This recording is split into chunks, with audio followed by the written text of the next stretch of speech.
अस्सलामुअलैकुम। आज सिखाऊंगी 3 से 4 साल की बच्ची की फ़्रॉक की कटिंग करने का तरीका। 20 इंच की मैंने लंबाई ली है, 9.5 इंच की मैंने चौड़ाई ली है इसकी।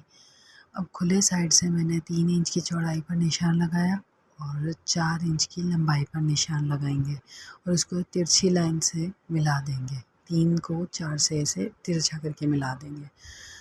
अब वन साइड से मिलूँगी 1 इंच का लंबाई में, देखें ले रही हूँ मैं।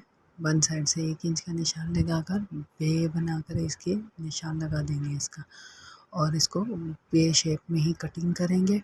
ये गले का साइड हो जाएगा और ये तिरछी जो लाइन है ये हमारी स्लीव्स के लिए हो जाएगी। अब गला बना लेते हैं हम। गला इसका मैंने 6.5 इंच की लंबाई ली है, 2.5 इंच की चौड़ाई ली है। अब देखें बच्ची के लिहाज से 6.5 इंच एक्स्ट्रा है तो बैक साइड भी साथ ही होगा, तो 2.5 इंच का मैंने बैक साइड की लंबाई ली है गले की और 2.5 इंच की ही चौड़ाई हो जाएगी। अब 4 इंच की जो नीचे से लंबाई ली है, अब देखें ऊपर अलग बॉक्स है, ये बैक साइड का गला हो जाएगा और जो नीचे वाला बॉक्स है ये फ्रंट का गला हो जाएगा। अब इसको गोल शेप देकर ऊपर से देखें बैक साइड वाला मैंने बिल्कुल सीधा रखा है, फिर नीचे वाले गले को मैंने गोलाई दे दी है। ये देखें अभी ये गला यू शेप में कटिंग किया है मैंने और इसको मैंने चिपका लिया है प्रेस बुकरम को, और एक्स्ट्रा कपड़ा पर चिपका कर इस तरीके से चिपकाया है कि प्रेस बुकरम बिल्कुल छुप जाए, डबल कपड़ा हो जाए इस तरीके से। और ये ऐसे फोल्ड करके प्रेस कर लेंगे और इसको ऐसे बिल्कुल बराबर कर कर और ये गोलाई में कटिंग कर लेंगे और सिलाई लगा लेंगे बिल्कुल बराबर करके। गला ध्यान से देखिएगा, मेन चीज़ इसमें गला ही है। अभी ऐसे गोलाई में इसके हम सिलाई लगा लेंगे। सिलाई लगने के बाद ये जो बे शेप में मैंने शर्ट की कटिंग की थी बैक और फ्रंट की, ये बड़ी सिलाई कर कर इसको मैं चुने दे दूँगी। चुने देने के बाद ये देखें बड़ी सिलाई कर कर चुने दी। अब जो ये गला मैंने रेडी किया था, जो मैंने सिलाई वगैरह लगा कर कंप्लीट किया है गला, उसे मैं लूँगी और इसके ऊपर ऐसा सेट कर कर रखूँगी। जहाँ से गले की गोलाई स्टार्ट हो रही है, ख़त्म हो रही है गले की गोलाई, वहाँ तक इसकी चुनें आनी चाहिए। अब देखिए 6.5 इंच ये गला कटिंग किया था यू शेप में, 6.5 इंच की लंबाई और 5 इंच की चौड़ाई कटिंग की थी मैंने गले की।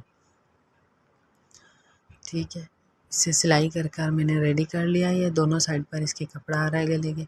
अब जो ये गला जहाँ से गोलाई इसकी ख़त्म हो रही है, जहाँ तक गोलाई है बस वहाँ तक ये सेट करके इसकी सिलाई लगा लेंगे। ये सिलाई लगा ली, ठीक है। ये देखें बिल्कुल सही सेट कर कर सिलाई लगा ली। अब सेंटर से पकड़ कर इसके चेक करूँगी कि गला बिल्कुल सेंटर में लगा ही है, छोटे बड़े तो नहीं हो रहे हैं। इसके गले के साइड बिल्कुल सेंटर में हो गया। अब जो ये बैक साइड है, बैक साइड पर भी ऐसी फ्रंट जैसी कटिंग हुई थी, तो ये बैक साइड पर मैंने लंबाई में 2 इंच में नापूंगी और ये बीच से कट लगाएंगे, जैसे छोटे बच्चों के बटन वगैरह के लिए खुलता है उसी तरीके से कट लगाकर छोटे से इसका तिरछा कट लगा देंगे। ये इस तरीके से बन जाएगा। अब डोरी मैंने पहले ही रेडी कर कर रख ली थी। सीधे साइड पर मैंने डोरी दोनों कोनों पर इस तरीके से रखेंगे और एक्स्ट्रा कपड़ा लेकर सीधे साइड पर ही रखेंगे। अब जिस शेप में मैंने ये कटिंग किया था ऐसे सीधा कर कर नीचे से चकोर और ऊपर सीधा ले जाएंगे, उस तरीके से सिलाई लगा लेंगे। सिलाई लगने के बाद ये बीच में जो ये कपड़ा है इसे मैं कट लगाऊंगी। जिस शेप में ये कटिंग किया हुआ था मैंने पहले, उसी शेप में ही कटिंग कर कर ये छोटे छोटे कट जो कोने पर लगाए थे वो हो जाएंगे और ये उल्टे साइड पे फोल्ड हो जाएगा कपड़ा, ये इस तरीके से। अब इसको प्रेस कर कर आप सिलाई लगा लेंगे इसके। जब तक आप मेरा चैनल सब्सक्राइब कर दें और कमेंट कर दें। ये देखें ये मैंने सिलाई लगा ली। सिलाई लगने के बाद ये जो दोनों साइडों पे कपड़ा था इस पर भी बड़ी सिलाई लगाकर मैंने चुने दे दी। चुन देने के बाद इतनी चौड़ाई में रखेंगे चुन देने के बाद कि 2.5 इंच का हो जाए। गला भी मैंने 2.5 इंच एक्स्ट्रा लंबाई में लिया था ना, वो जो बॉक्स बनाया था वो यहाँ पर अटैच हो जाएगा 2.5 इंच ही। ये इस तरीके से फोल्ड कर कर मैंने पहले पिन से अटैच कर लिया था ताकि सिलाई लगाने में ईजी हो जाए। ये इस तरीके से मैंने पिन से अटैच कर दिया और अब मैं सिलाई लगा लूँगी इसकी। ये देखें सिलाई लगा ली। अब जो बैक साइड पर डोरी अटैच की थी वो साथ ही सिलाई के गुम सिलाई से लग गई और ये गला हमारा रेडी हो गया। अब ये जो साइडों में चारों ये जो तिरछी लाइन मैंने कटिंग की थी स्लीव्स के लिए, आर्म होल की कटिंग की थी, यहाँ पर चारों साइड पर मैंने फोल्ड कर कर सिलाई लगा ली। सिलाई लगाने के बाद हम स्लीव्स का करेंगे। स्लीव्स की लंबाई और चौड़ाई देख लेते हैं। ये 2 पीस है दोनों स्लीव्स के लिए। ये इसे लंबाई में मैंने लिया है। इसकी मैंने चौड़ाई ली है 5 इंच की, और खोल कर अगर लंबाई आप नापेंगे तो 21.5 इंच की इसकी लंबाई आती है। ये देखें 21.5 22 के करीब करीब ही है। ये आपके ऊपर है कि कितना जैसे लें, लेकिन इतना तो मस्त ले लीजिएगा जितना मैंने लिया है।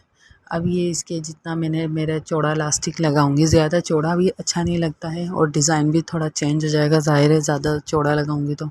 मैंने पतला वाला इलास्टिक लगाया है, तो जैसे ट्राउज़र के नेफ़ा बनाते हैं उसी तरीके से इसके नेफ़ा बनाएंगे। ज़्यादा चौड़ा नेफ़ा नहीं बनाना है, इलास्टिक के हिसाब से ही बनाना है, जितना इलास्टिक है उतना ही नेफ़ा। ये ट्राउज़र जैसा नेफ़ा बना लिया। उसके बाद जो हेयर पिन होती है, हेयर पिन पर इलास्टिक लगाकर इसके जैसे ट्राउज़र में इलास्टिक वगैरह डालते हैं उसी तरीके से इसमें इलास्टिक डाल लेंगे।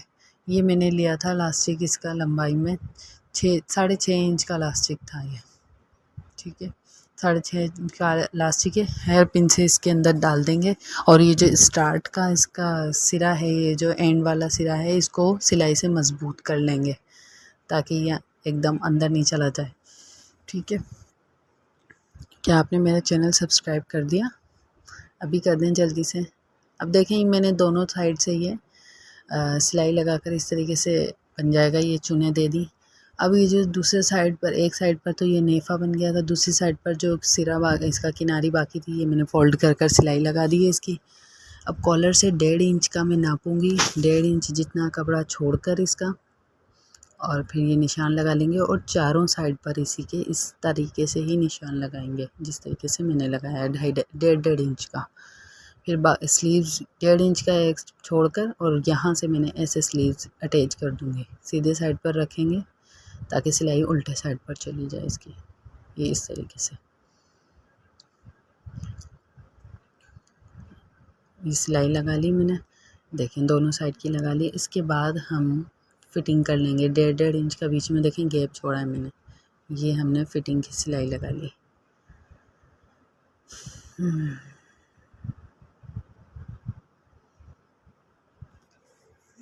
ये फिटिंग करने के बाद मैंने सोचा कि क्यों ना इसका गोल दामन बनाया जाए, गोल दामन भी अच्छा लगता है। तो फिर ये मैंने दोनों साइड से फ़ोल्ड किया। बाद में ही जहन में आया कि गोल दामन बना लेती हूँ, इसलिए फिर मैंने कटिंग कर ली थी बाद में। तिरछी लाइन खुले साइड से, कोने की साइड से 2 इंच की तिरछी लाइन लगाई, 4 इंच की लंबाई ली, और ये निशान लगा लेंगे हम। और ये 4 इंच को 2 इंच की जो तिरछी लाइन लगाई थी उससे हल्का सा कर्व देकर निशान लगा लेंगे और इसकी कटिंग कर लेंगे। ये गोल दामन बन जाएगा इस तरीके से। फिर ये बारीक बारीक इसको प्रेस कर कर फ़ोल्ड करेंगे, तो प्रेस कर कर कर लें, ज़्यादा फिनिशिंग आ जाएगी। ये गोल दामन की इसकी कटिंग हो गई। अब ये देखें, ये मैंने फ़ोल्ड कर लिया है। कंप्लीट होने के बाद ये इतनी फिनिशिंग से सिला है, देखें। इतनी वीडियो देख ही लिए तो आप लोग फिर चैनल सब्सक्राइब कर दें, कमेंट कर दें, शेयर कर दें, लाइक कर दें, ठीक है। अल्लाह हाफिज़।